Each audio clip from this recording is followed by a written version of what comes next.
Hello, universe. How is your Tuesday going? It is my brother's birthday, July 30th, 2013. He turns 39 today. Happy birthday, big brother. I love you.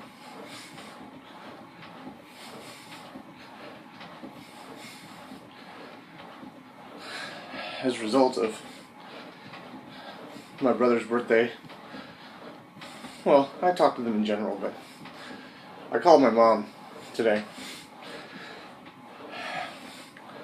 to see if she had given him his present yet, and we ended up talking about some stuff going on with relation to my dad's father. And I'll give you a little bit of backstory, which has really impacted me in my life in a couple of ways, but my brother and I both come from broken marriages.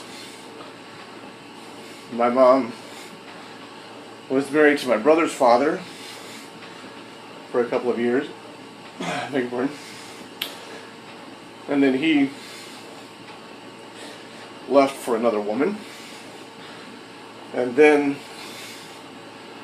my father left before I was born. As a matter of fact, as I recall the story,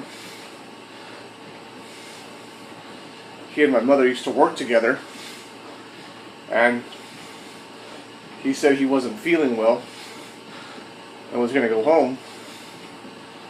And when she got home later that day, all of his stuff was gone. He just upped and left. And I know that can lead people to having daddy issues, I suppose. And I would be surprised if in some capacity I don't have a daddy issue. I don't know in particular what ways, because I don't really have any desire to see him, because he hasn't had any desire to see me. And I just don't really care. I mean, I'm sure people have told me, I've had a couple of people tell me that I've dated before, well, maybe you should go and try and find your father. And I'm like, why would I want to find my father? That's just sort of like almost a glutton for punishment of sorts. Because I don't really have any need to talk to him. I mean, I think for a while I was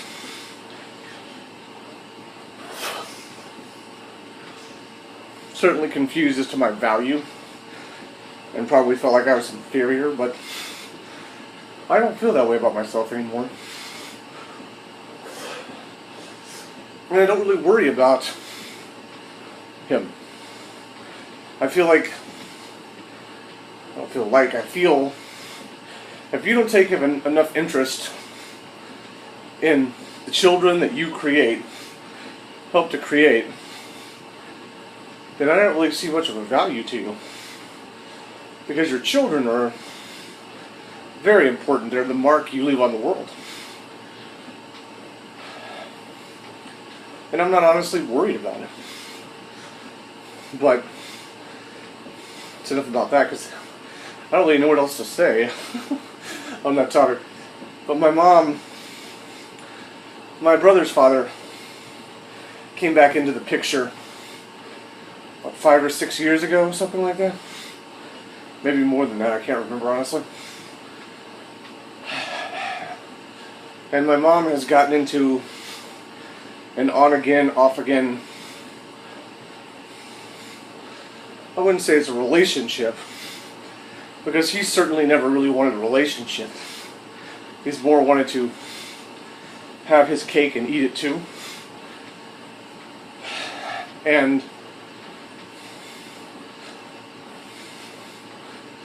he's told her a lot of different things, and he's turned out to be lying about a lot of things. He's told her he just wants to be friends, but when he comes down to see them, my brother and my mother, he pursues physical interactions with my mother.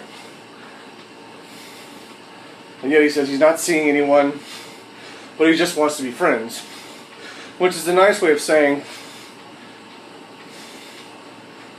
you're good enough for sex, but you're not good enough for a relationship.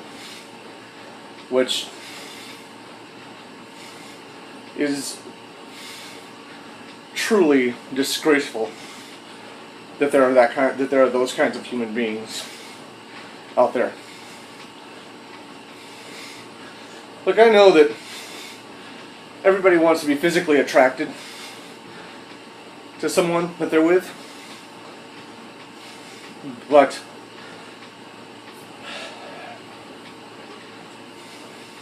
I think it's a little bit of garbage to say we can have a purely sexual encounter without getting emotionally involved.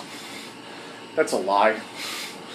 Because someone is always getting emotionally involved in some capacity. And someone always gets hurt. Part of a relationship is sex. It's just a reality. And it can be a very enjoyable part. But if you live and die by your physical encounters with someone, that's pretty sad. Pretty damn sad. Because once you get married, I don't know if you've seen the statistics or realize this, but generally sex falls off. It becomes less of a priority in the relationship.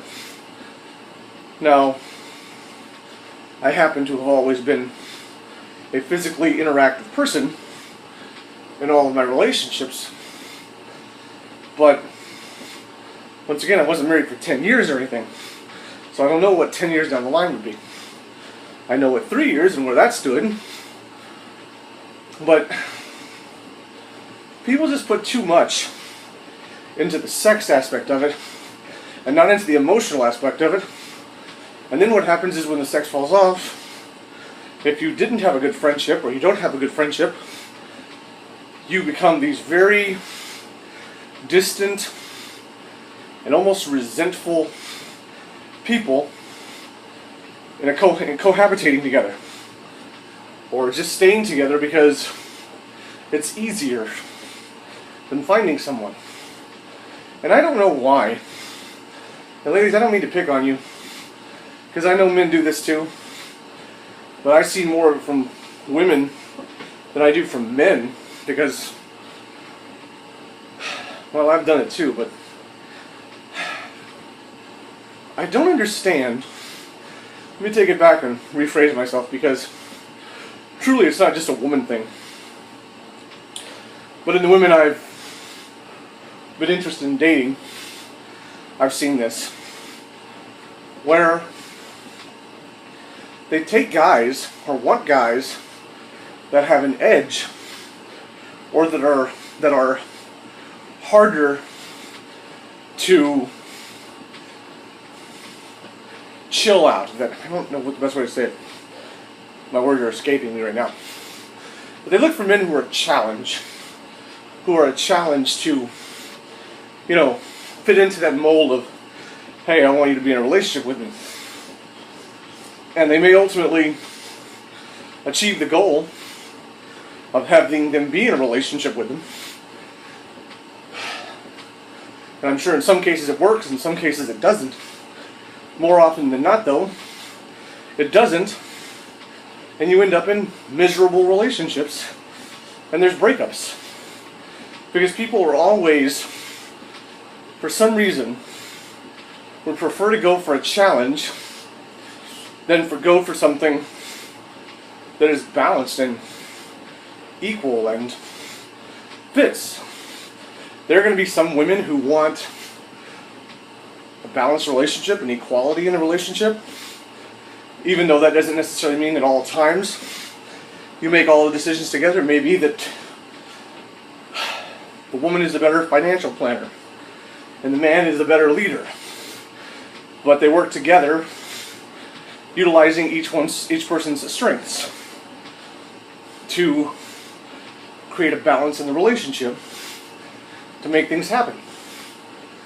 But when you have a relationship where you're struggling to get someone to spend time with you, why the hell would you want to be in a relationship with them? When you're fighting for it. I'll put effort into trying to get closer to someone. Like this lady I was dating earlier in the year, who I truly care for. And we have a lot in common. I mean, we were talking on the phone and having great conversations. It was it was almost like a long distance relationship in a way, because we didn't see each other that much. Well, we'd stay on the phone for hours and talk. Now, if her reasoning for doing that was because she had nothing better to do, well, that's sad. But my reasoning for it was I truly enjoyed her company. I wanted to be around her and spend time with her. And more than anything else, that's what made me more physically attracted to her. Because I had a connection that was deeper than the body. Because I know from what's happened to me in the past and what's occurred with the people I've been with in the past, that the physical aspects of who you are transform over time. Yes, you may get more toned and tanned, or you may become fluffier and white, or pale. And that's just the way it is. There is no guarantee that the